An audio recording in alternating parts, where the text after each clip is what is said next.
Hi everyone, I am Dr. Shevani Sams Brown and today's topic is compensation and benefits.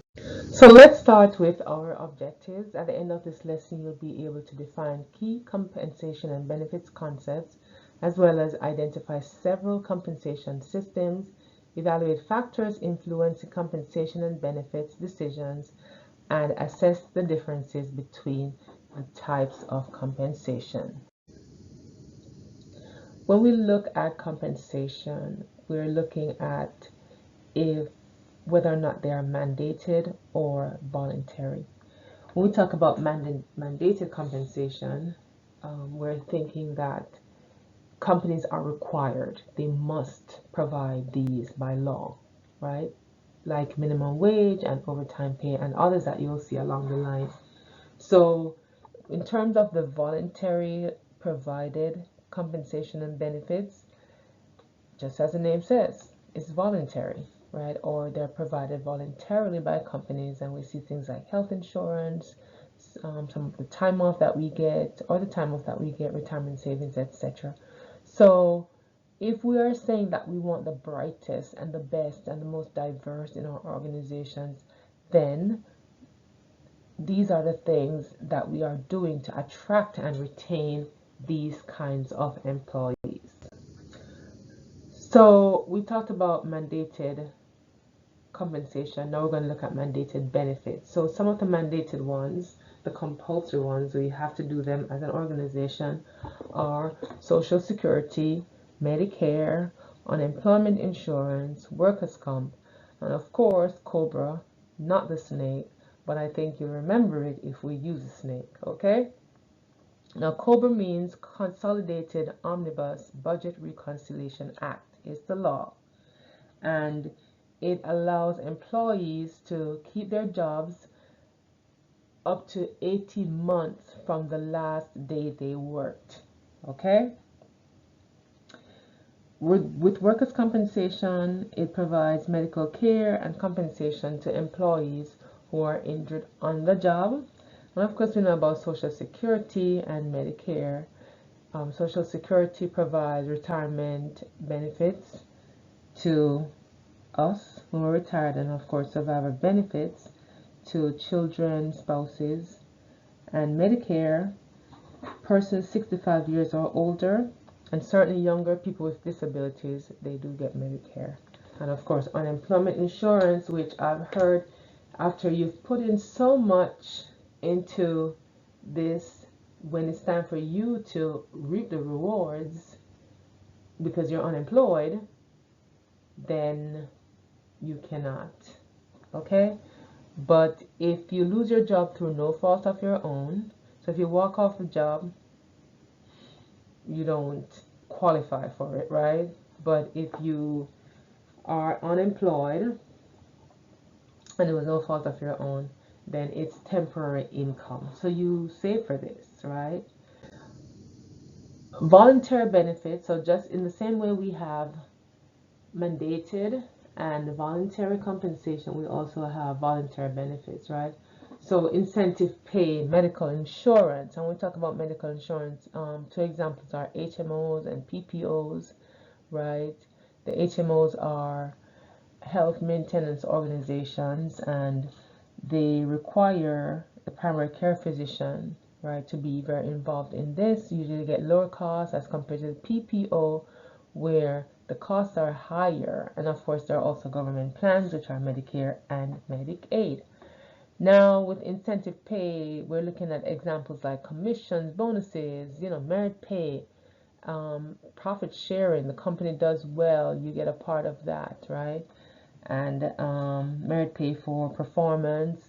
So it's extra compensation and it's based on performance. With medical insurance, oh, I repeated that well.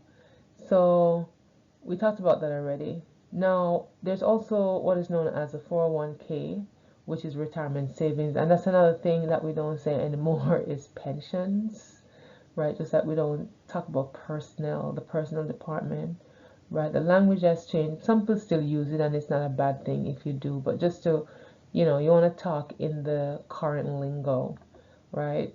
So retirement savings, there's also 403B, which is the same as 401k, but it applies to public organizations. Now, there's something also known as paid time off, or PTO, and some of these terms are familiar to some of you right now, but we're talking about holidays, sick time, vacation time, and of course, sometimes there are PTO banks where your paid time off that can be used for any purpose, right? So it's just 21 days. You could take it for whatever you need it for. Okay. Now we're talking about compensation, right? And it makes sense to talk about some compensation policies.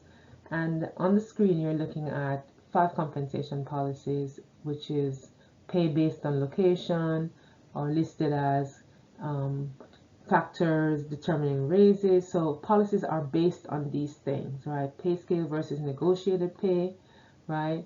And of course, balance of salary and reward. So these things are taken into consideration when you are creating a policy, right? Sometimes cost of living is different in one region compared to another, or sometimes in your compensation policy you may build in, because you're trying to attract and retain, okay?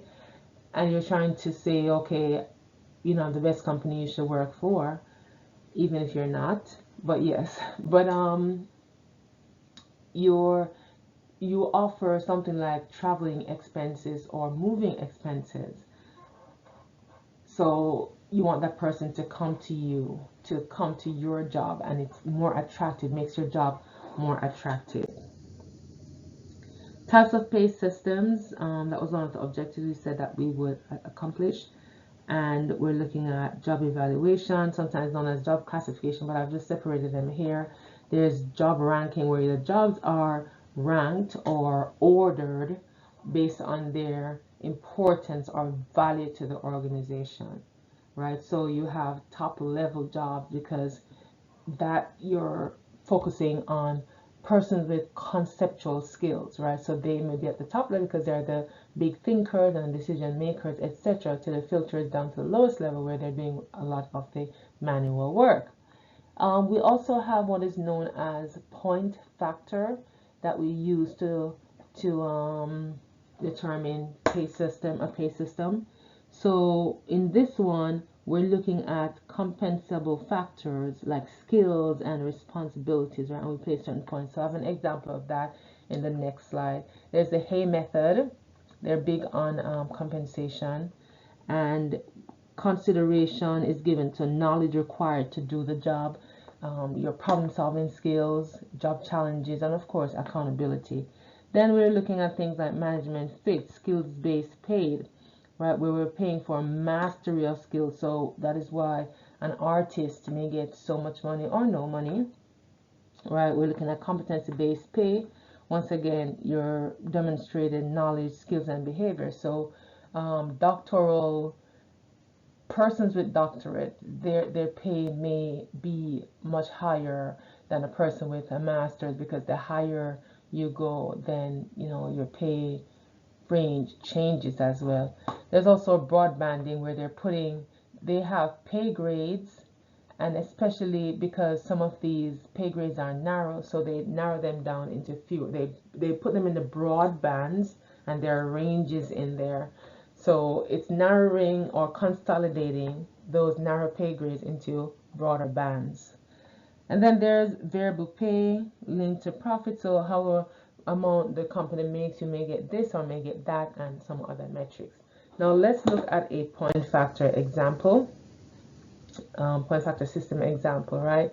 So the factors that we're looking at are educational qualifications, so your high school diploma, your associate's degree, etc. And if you notice, it goes from the lowest to the highest.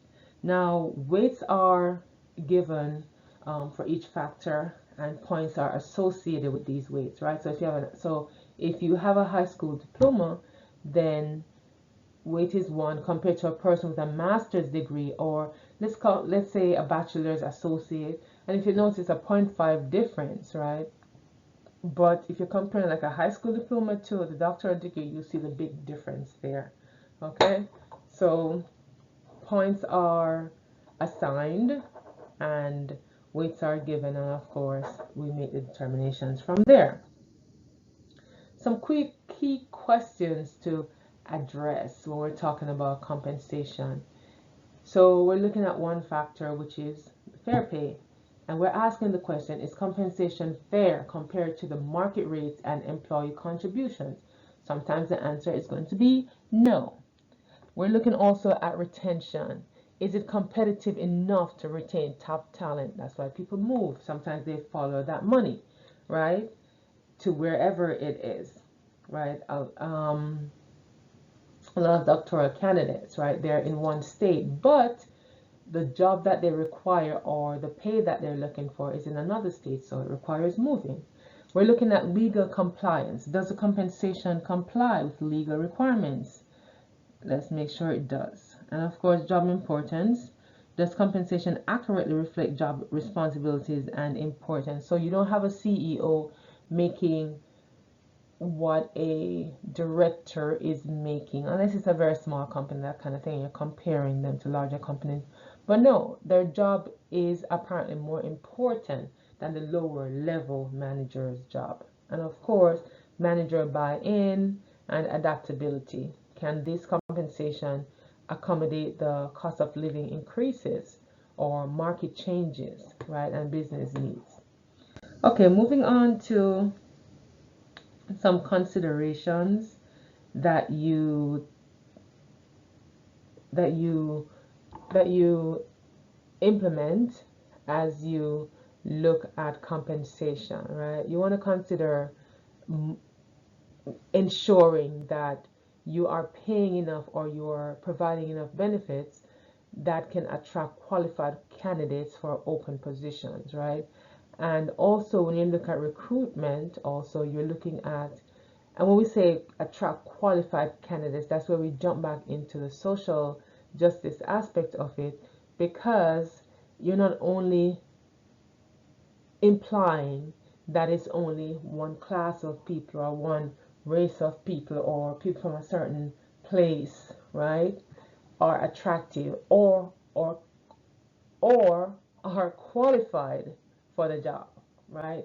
So you have to put on your social justice glasses and decide, listen, we're not a homogenous organization, right? We are diverse and we want different ideas.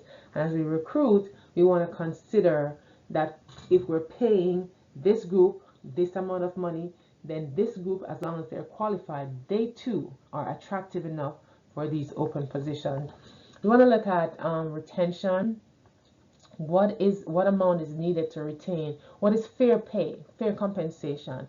Look at workforce needs, and of course communication, right? Clear communication policies, right, that would boost engagement. So at the end of our slideshow, we want to ensure that we have met the objectives. So can you define key compensation and benefits concepts? Yes, you can. Can you identify several compensation systems? Yes, you can. Can you evaluate factors influencing compensation and benefits decisions? Of course. And finally, are you able to assess the differences between the types of compensation? I believe you can. Thank you for listening. Bye bye.